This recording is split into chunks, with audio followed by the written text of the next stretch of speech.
Hey everyone, we're here at Bangsa South at the Fave headquarters with co-founder Joel Neoh. Hello. So we're here just going to talk about several questions about Fave in general, and then we're going to talk about the startup scene as well. So first up, let's start off as Fave started out as KFit, right? And which acquired your previous company, Groupon Malaysia. So could you share how the journey has been like? Yeah, so I think it's been pretty exciting for us. So we are 2 years old, and actually this month. So we started in April in 2015. So like what we are really passionate about as a company is entrepreneurs and people who generally start local businesses, and that was the fundamental why we started KFit, because we found that there were a lot of gym owners or studio owners that were struggling to grow their customer base and struggling to leverage technology to improve their business. So we started with building KFit as a platform to help these local businesses connect with consumers. And after we signed up 4,000 gyms across the Asia Pacific region, we thought to ourselves, hey, maybe we can actually open this up to more business owners in different categories. So now we are also covering like restaurants, food and beverage. We're covering beauty, wellness, leisure activities. And we see that generally that's also a trend where consumers prefer like all-in-one apps, because there's like limited storage in everyone's phone to like download multiple apps.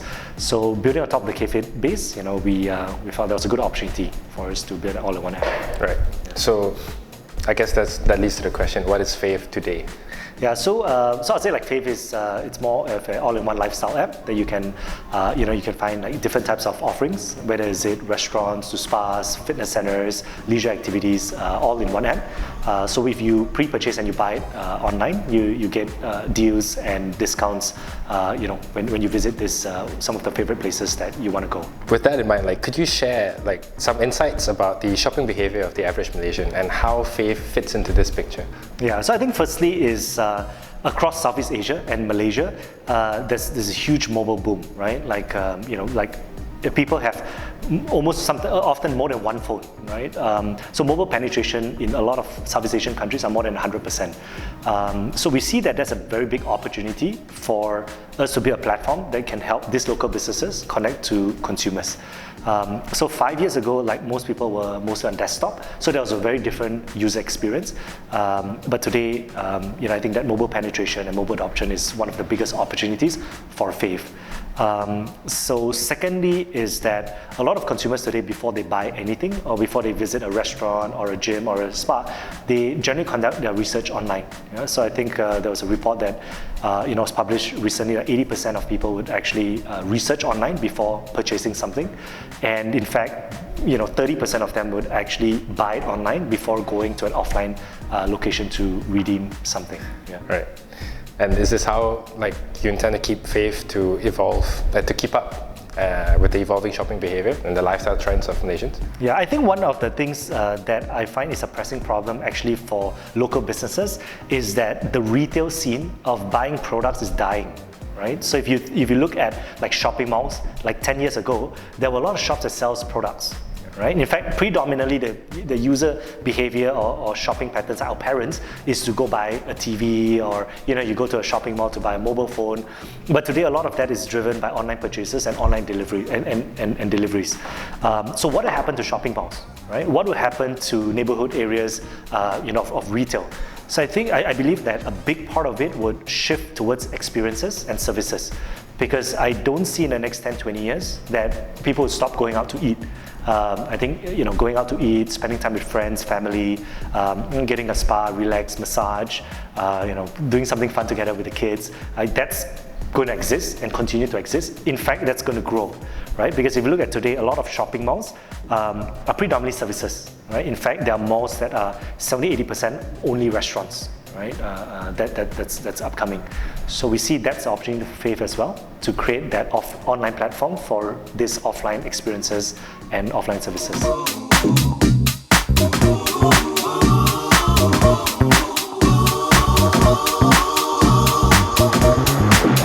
Okay, so we've gone through Fave a few times, and we noticed that there are thousands of deals available. So how do you collaborate with these businesses to ensure that these exclusive deals are appealing for the customer? Yeah, so I think that's something that we, over the past 5-6 years of the data that we've acquired from Groupon, and also the 2 years that we have built across KFit and Fave, it gives a good indication like what works for merchants, what works for customers, and a continuous reiteration of what we've learned through big data and through our analysts, in-house analysis that helps us to actually continuously improve the offerings for both consumers and merchants. Okay, great. So I need to ask about this because I can't help but notice there's like a ping pong table and a pool table outside, and we just spoke about there was a basketball court downstairs.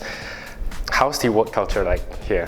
Yeah, I'd say that a lot of times I think those activity or games are not really used as well. I mean, it's sitting right there, but actually nobody's playing it. So I'm not sure. Where actually I don't really see much people playing it. I think but I think it's something that as a company that we promote, which is kind of work-life balance. We find that a lot of times, in the startup, everyone's working really hard, right? They go beyond their means to kind of deliver great outcomes for their teams, for the company. So I think these are reminders for us to also make sure that we balance out, right? And we also enjoy that journey. So so I think it's really about working hard, playing hard, and kind of growing really fast and evolving, with trends, right? And also capturing them. Right. So with startups that we've been covering in the past few years, we noticed that they are constantly pivoting. So a lot of startups constantly pivot, and each pivot usually moves closer to the startup's original goal, their end goal, and their original vision. So what is your end goal with Fave?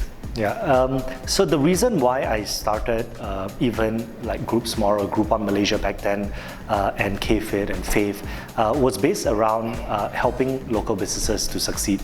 And this, if we look at it in the context of especially small businesses, a lot of times they resonate really closely to me because when I first started out, my first company when I was 20 years old, I was a small business, right? That we were not technology related. It was basically an event company that was helping students to find jobs, and it was really difficult to get financing. It was difficult to get our first client. It was difficult to understand about technology, and there's so much to do, so little time, and and I find that those are almost like the truest breed of entrepreneurs, right? They are not the ones that are going to conferences and listening to speakers and speak all the time on networking, but they're the ones who are every day just getting shit done, right? So I think if we can build a platform that helps these local businesses to succeed, I think that's essentially what our end goal was since the beginning when we started on this journey. Then how do you intend to do that with Fave? I think the main problem for a lot of local businesses is two things. One is embracing technology, the latest technology. So even if you look at the best restaurants, right, or even the best fast food chains, they've kind of started their own app, right, or they build their own website. But a lot of times they actually don't get the returns that they're looking for. In fact, most of this even top restaurants or cafes, when they open up started their own app, it's 1-star rating on the App Store, right? Or nobody visits their website. And it creates another problem because what they essentially are good at is actually running their business, right? Delivering the services to their customers versus building an application or building a website. So I think the first thing that we really want to focus on is helping them bridge that technology gap. And in return, helping them grow more customers. Because today, most customers have the mobile phone, they make transactions online, they research before they buy anything, through their mobile phones. And if local businesses do not leverage that, I think they are on the losing end. Cool. All right, let's move on to the startup scene in Malaysia. So, how much has it changed since you first started Groupon Malaysia back in 2010? I would say the journey for, kind of when I look back in the past 7 years, I think it's great to see so many young entrepreneurs today starting up their own businesses. And we all know that the failure rate of startups in general is high, right? And a lot of times, I think people on the outside, or even inside the industry, like criticize the failures of these startups. Whether is it failure to develop product market fit, failure to fundraise, but I think failure in essence is part and parcel of building successful companies. So even in that span of the past 7 to 10 years of building different tech companies, we've had so many failures, right, along the way. So a lot of times, of course, the media does a great job in highlighting successes of different companies to inspire people to start. But I think at the same time is accepting that failure is also part and parcel of their journey, and celebrating those people who put in that, their time to even and that dare to even start off, right? I think that's amazing. So today we see like hundreds of companies, right, starting up every year. They get funding. It's evolved tremendously since 2010, where it's so difficult to even find a single investor, right, that wants to invest in technology companies. So I think it's great for Malaysia. We see that small ecosystems are also built in different cities now. Like Penang recently had, had a tech conference that had really good reception. So I think across Malaysia, not just KL, but we'll probably see a lot more smaller tech communities starting up, and I think that's overall good for the country.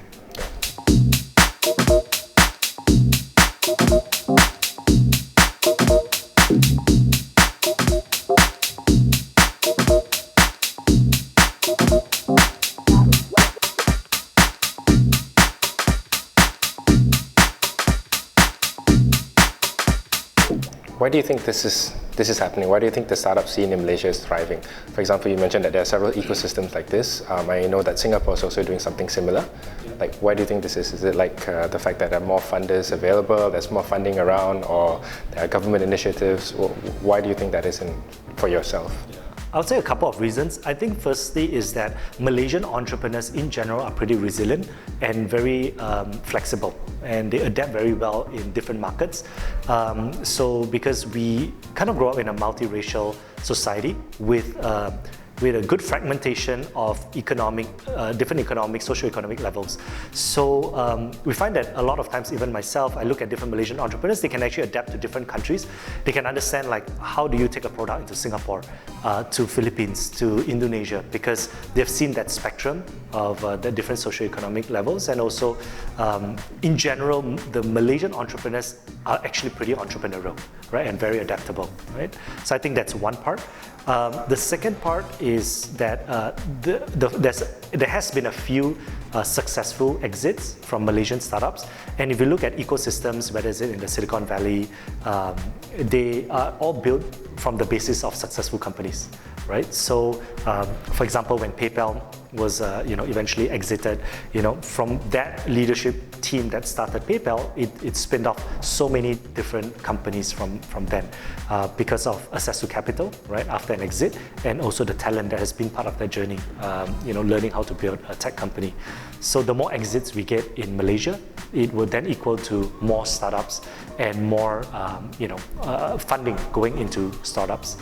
And thirdly, I'd say is that we've also benefited from Singapore being a regional hub for investors to come in, so regional investors. So I think in the past maybe 5 years, there has been at least more than 50 VC funds that have actually started up in Singapore. And the great thing is that they have been very aggressively investing, not just in Singapore, but actually across the region. And a lot of the funding has been coming to Malaysia because of the way that the Malaysian entrepreneurs are structuring their business by actually going regional, but leveraging Malaysia as a hub, where it's actually cost efficient to start up and operate from here.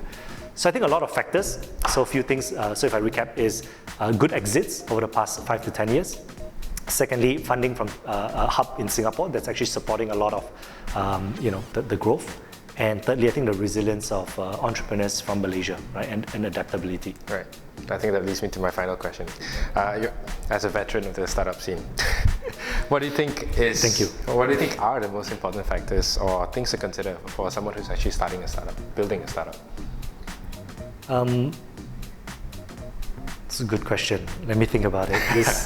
So I think what comes to mind foremost is that knowing that it's very difficult, right? Because building a startup, while has a lot of perks, right? Like in terms of being able to realize your ideas, being able to chase your dreams, but the day-to-day work, it's actually very, very difficult.